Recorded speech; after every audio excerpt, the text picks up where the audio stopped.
Oh yeah, is it working now? Awesome. No, it's not working. But Abel, can you let us know if there is sound in the podcast? Because I have no problem repeating the introduction that I just did. Let me double check my settings here. Yeah, everything seems to be okay here. This is me saying something. This is how I sound when I speak and say things. And occasionally I sing too. There's latency, huh? Okay, is my mic also working? Yeah, thank you. I can see here that it is working. We apologize, guys, for the technical situations. We are trying to sort it out. I see that my mic is not working properly.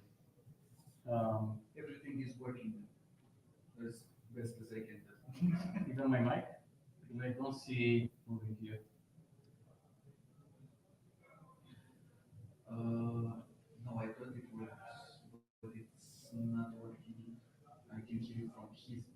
Ah, okay. Okay, let's switch. It's weird because I can hear you very loud in my. So yeah. All right, we'll figure it out after we finish the discussion. Philip. Do you want to take the Yeah, place over yeah, there? yeah, yeah, yeah. I'll interview you I instead. will. Beautiful. Ah,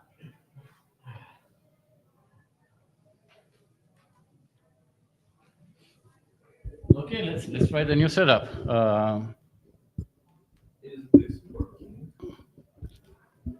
Can you say again?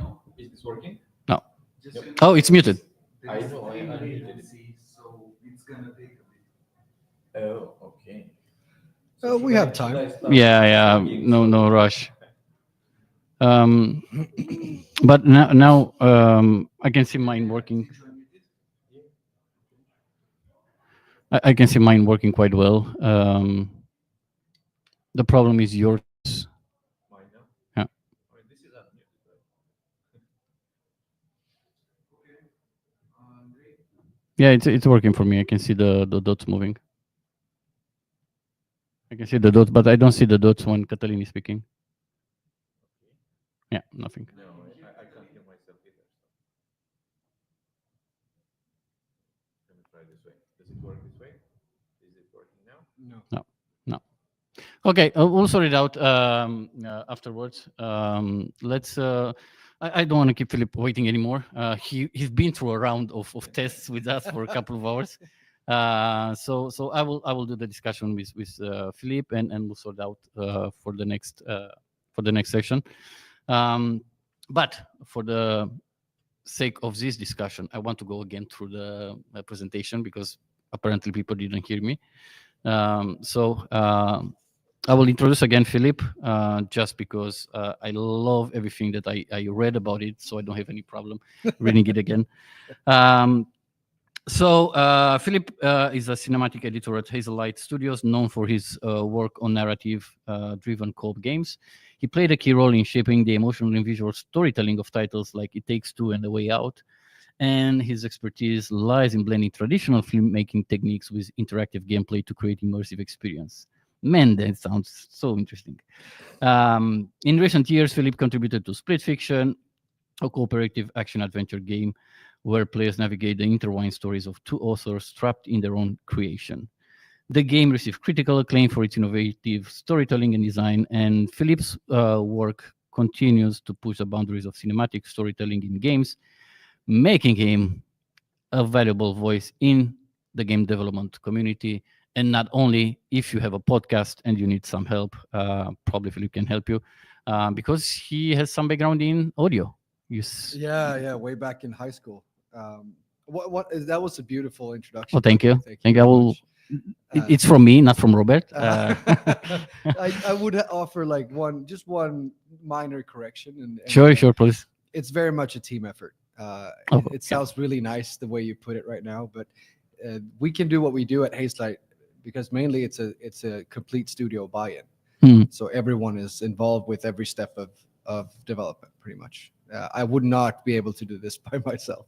Trust me. Well, I'm pretty much applies in game development. I think one of the beautiful things about game development in comparison with other industries is that it's such a team effort, in games, compared to other places. But um, nevertheless, that doesn't mean that some individuals go beyond the Call of Duty, either by nature because they are, I don't know,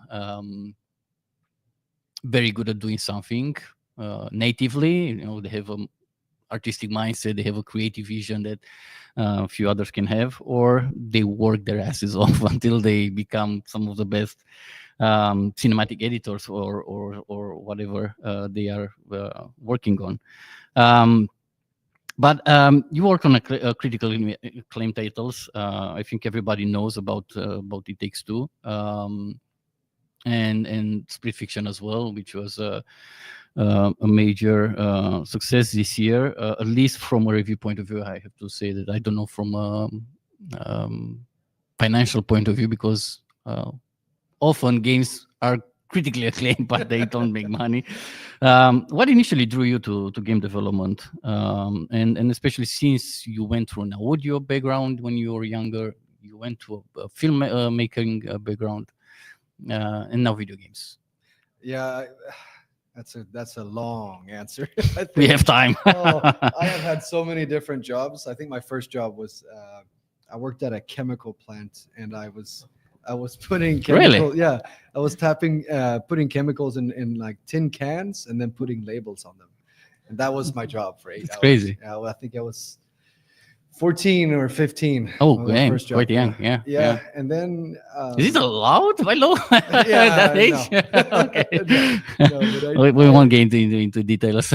no, I wanted the money, and it was a good summer job. It's just you get headaches after a while, so you have to go and you cut the Yeah, grass, yeah. and then you come back. And, yeah, but what drew me, I think, into game development, it's just I love telling stories. Mhm. So you mentioned that I've worked a little bit in the film industry.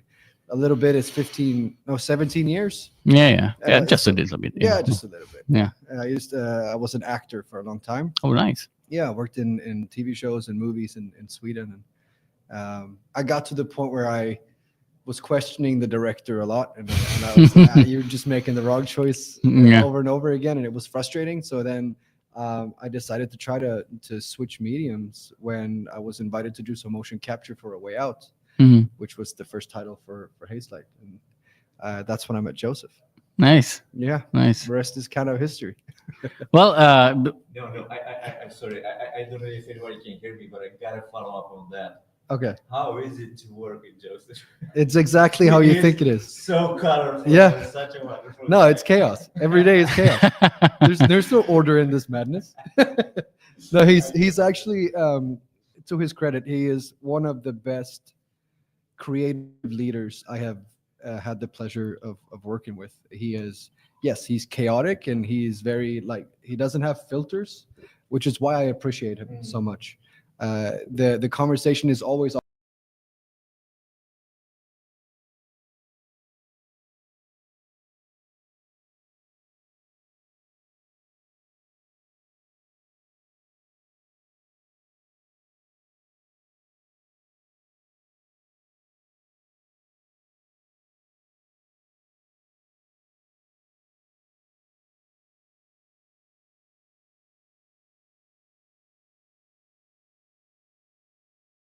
Yeah, I can imagine.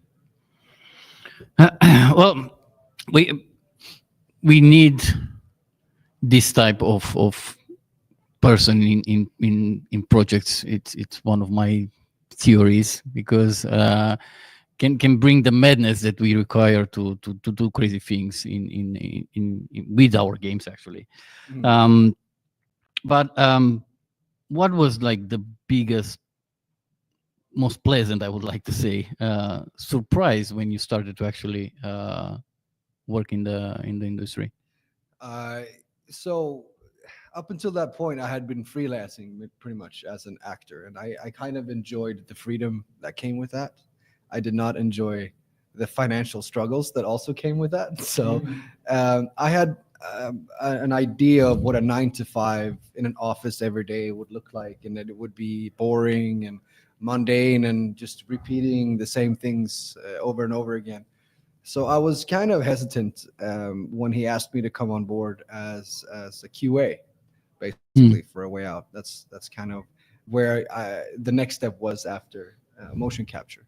Uh, but actually, it's been just way more fun Mm. because it's a playground. Yeah, exactly. We're serious maybe 10% out of the day, and the rest is just like it's not something I can say in a podcast. But it's we're like to push the boundaries of what's okay at work, and Yeah. it's all for the laughs. We have a really good time. I think it's necessary because creating madness sometimes becomes madness at work. Deadlines with all the challenges that you have when you create video games, especially nowadays when the industry is has so many ups and downs. But I And think another like a thing that Joseph does really really well is yeah, we have a lot of stuff to get done. We are aware of the fact that there are deadlines and things, we need to push forward, right? But one thing he never compromises on is the fun factor.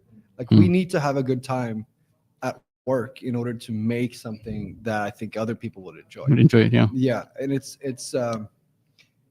there is a stress factor there, but stress is also like creative poison, right? Yeah. Because when you're under stress, you don't take risks. You Yeah. just take the safest route, and when you do, your stuff is vanilla, right? The choices you make is, I'll just do this because then it'll be approved and I can move on to the Yeah, next thing yeah. because the list is so long. That is something Joseph has been so good at, just kind of maintaining the fun and like, let's explore, let's see 4 or 5 different ways we can do this, and So then cool. let's fuck it up. Like, Yeah, that's yeah, something he that's so says cool. a lot. That's so cool. Yeah.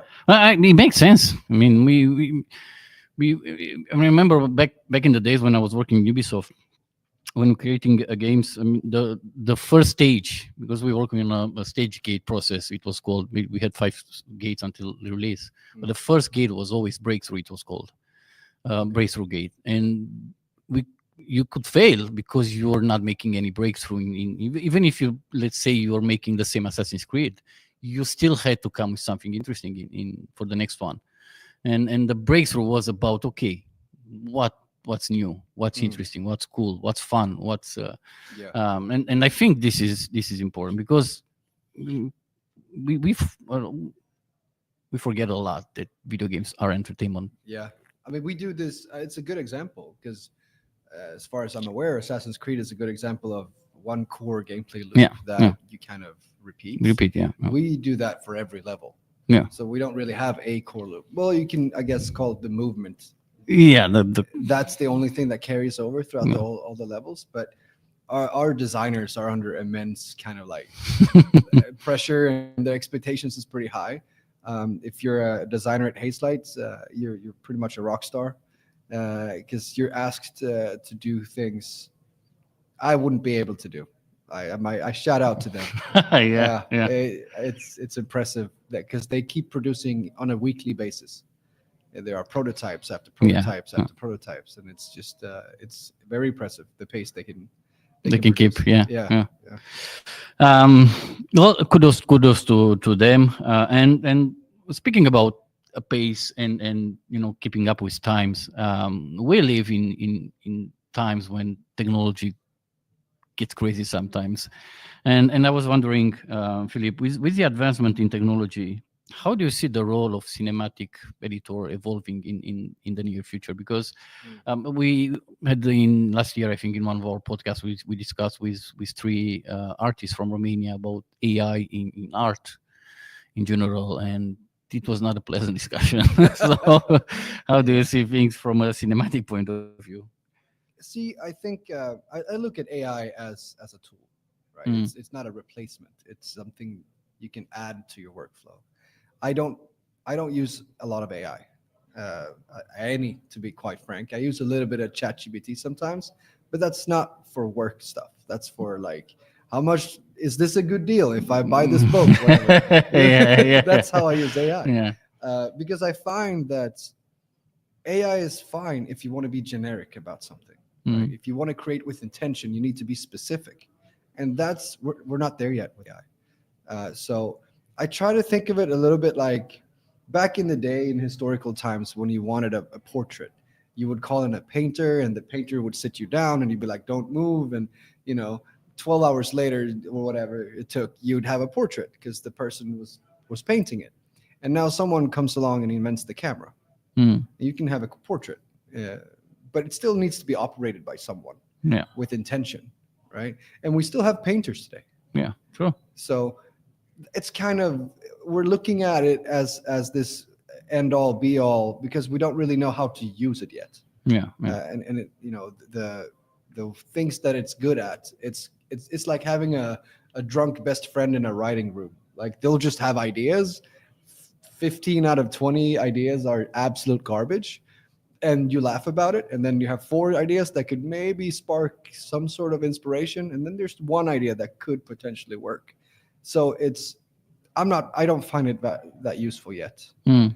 Do you see like a future where it could actually be integrated into your process, like it can automate some I don't know what the use case would be, to be quite frank, because everything we do or I do is bespoke for that moment. So in order for AI to be useful, it needs to be able to understand the context in which it's creating something. Which is like, okay, so do I feed the whole script into the AI model or whatever, and then ask it to produce images with a long list of limitations? Is that useful, or is it just faster to create the Yeah. image that I already know the context for? So I really don't know. I think it might be a viable option if you're pre-visualization, in that kind of, but not something that would you ship the game with. storyboard or something. But even Maybe. there, you kind of need like the Yeah, you're already introducing specificity into Mhm. something. So, I struggle to find a good use case, and I think that's true for like, concept art and environment art, and maybe AI could be useful for an environment artist that needs 50 different rocks. Yeah. Yeah. Fine, sure. I don't know how You can optimized. duplicate it. Yeah. Yeah, I don't know Yeah. how And automate optimized it. those meshes will be, but that's a use case I Yeah. could potentially see. But yeah, that's about it right now, to be quite honest. Yeah. Philip, you have at least in Romania, what you're doing is extremely niche because in Romania, and that's actually many of the students that come to the classes at Game Dev Academy ask about creating, becoming animators or becoming narrative designers or cinematic editors. And I, to be honest, and hope you don't mind, this is particular for Romania. I don't encourage them to go these directions, but strictly from a career point of view, because in Romania we don't have animation movies at all. We don't have them in Sweden. We don't have we have a movie industry, but I wouldn't say it's decent. Mhm. If you know the right people who can get to the grants and all. visual But not of it. Yeah, most of the are basically on our communist regime or hipster movies. Anyway, um, Batching. so that there is not a lot of option for. I mean, and also in terms of game development in Romania, because we are such a big outsourcing country. Mm. We have Electronic Arts, we have Gameloft, we have Ubisoft, we have Namco Bandai, we have so many big companies, but we don't do the animations. Okay. We do the cleanup for them. Yeah, and it kind of makes sense, you want to keep the cool stuff for the main studios. But in recent years, we had the rise in animation, but in terms of cinematic, it's hard for people to start a career here. Yeah, I understand. I think it might be helpful to zoom out a little bit Mm. and disconnect a little bit from cinematics. Um, what I do at the very like ground level is I create with intention, whatever the medium might be. I'm a writer as well, so Mm. I do writing on the side, not for Hazelight, but Yeah, for my personal projects and stuff. But if you always create with intention, you never know what's around the corner, because if you're continuously adding value at whatever level you're at, opportunities will present themselves, and before you know it, you might be a cinematic editor Yeah. or an animator somewhere else. So it's all about kind of like that foundational mindset, is to have Nice. something to say, and say it. I don't. It doesn't matter what you're creating or what tools you're using. It's artistic expression. That's the most important thing. Yeah. And for somebody who's, student, dreaming, I'm asking kids at Game Academy where they want to go, and everybody says Pixar. For artists who want to join, or not want to join, but kickstart their career. Mm. What types and this will be an advice that we are going to close this intervention with Philip. But if anybody has any kind of questions, guys, you can write in the chat. Um, it's any type of project they should be searching for that would help them boost their career in the early stages, or do you have any recommendation for aspiring developers who Like to become editors, you mean? yeah, to go if Okay. they want to go in this direction, yeah. Write. Learn how Right. to write stories. Really? Yeah, because it's Nice. the easiest and fastest way to learn storytelling structure. What I do is I translate storytelling structure to visual storytelling, and you learn to control pacing. You learn to control tone, and once you get good at writing, you can kind of play the film in your head, um, and then you just put the camera there because you already did it once, right? Yeah. So writing is my absolute best tip, and I like reading narrative structured books like The Anatomy of Story is a great book. I recommend to everyone that goes The Anatomy into of Story. story. Oh, Yeah, nice. it's an absolutely massive book that I come back to. It's very dense. You can read it once and think you understand everything, and then it's a couple of weeks, a month later, and you open it up and it's like, oh, forgot this thing, right? It's very dense, so don't get intimidated by it. But it's full of really useful tools that can be applied, as an editor, as an animator, as a storyteller in general. So yeah, write, because you can fail fast. It's cheap. Everyone has a pen and paper. Yeah. So yeah, So create true. stories. Yeah. So true. So true. And I hope everybody, if they take away anything from today intervention with Philippe, is what he said at the end. Fail fast. It's cheap. Pen and paper. I think it makes so much sense. Philippe, again, an enormous thank you for taking your time to help us with setting up the podcast. For waiting for us. We were initially supposed to speak at 12:20. I think with Philippe, it's 4 o'clock right we now. got there. We got there. We got eventually. there. Yeah, we got there. That's all that matters. Hopefully, we still have some small technical difficulties to sort out. We'll sort it out. Don't worry. Thank you, everybody, for watching us, and don't forget to like, comment, share, subscribe.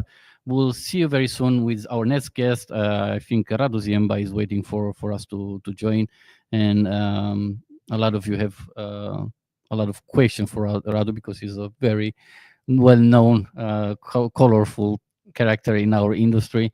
And we'll see you again, everybody, soon. Cheers. Cheers.